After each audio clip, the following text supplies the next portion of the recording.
Every carton of eggs hides a strange math problem. To produce millions of laying hens, roughly the same number of male chicks are naturally produced too. The females eventually fill supermarket shelves with eggs. But where are their brothers? You almost never see a package labeled male chicken. Restaurants do not advertise rooster sandwiches, and the chicken beside the eggs in a supermarket usually did not come from the same kind of bird that produced those eggs. So somewhere between the egg and the dinner plate, humans split one animal into two completely different systems. And it happened surprisingly recently. For most of agricultural history, chickens were much less specialized. A household flock could provide eggs, young birds for food, breeding animals, and even an alarm clock in the yard. Extra males had a clear use.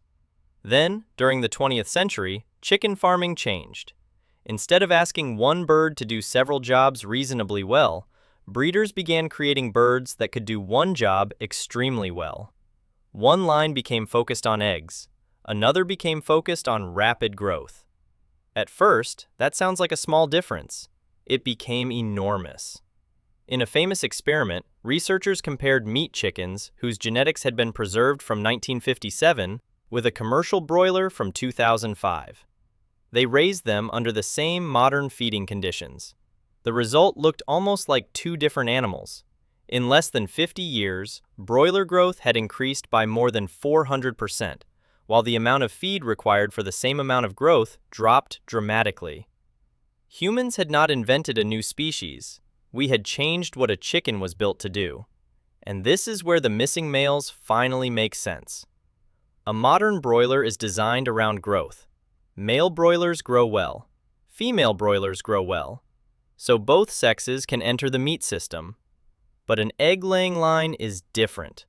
A laying hen directs enormous biological resources toward producing hundreds of eggs each year. Her body has been selected generation after generation for that job.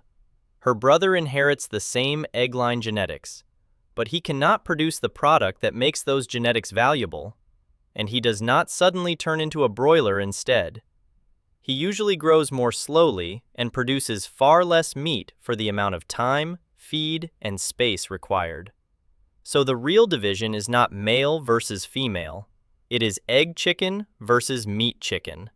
That is the trick hidden inside the title. We absolutely do eat male chickens.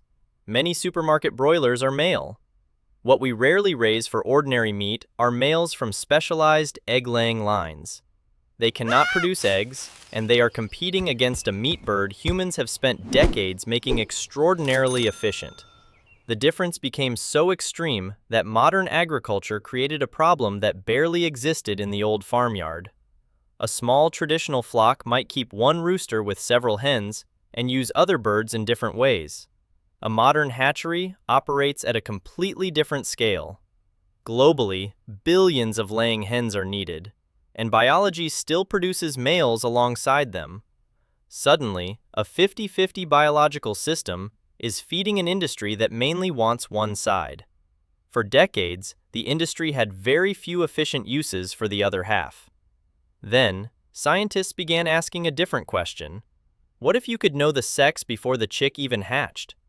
That idea became a technology called in ovo sexing. Instead of waiting for a chick to emerge, some modern systems examine the developing egg itself. One European technology grew from research started in the Netherlands. In 2016, researchers identified a sex-linked biomarker that could be detected during incubation. The machine can take a tiny sample from an egg and identify its sex in seconds. Eggs expected to produce laying hens continue through the hatchery. The others can be redirected before hatching. Germany pushed this change even further. In 2022, it became the first country to introduce a national ban on the routine practice historically used for unwanted male layer chicks. A problem created by specialization was now being answered with technology.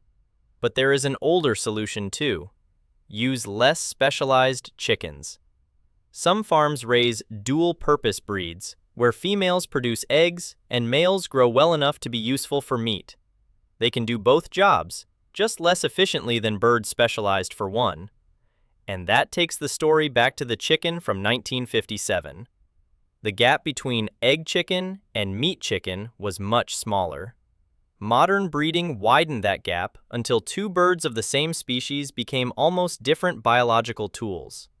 One converts feed into eggs, another into rapid growth. And the male from the egg line ended up in the one place the system had not designed a job for. We changed chickens so much that one sex became valuable before it even hatched.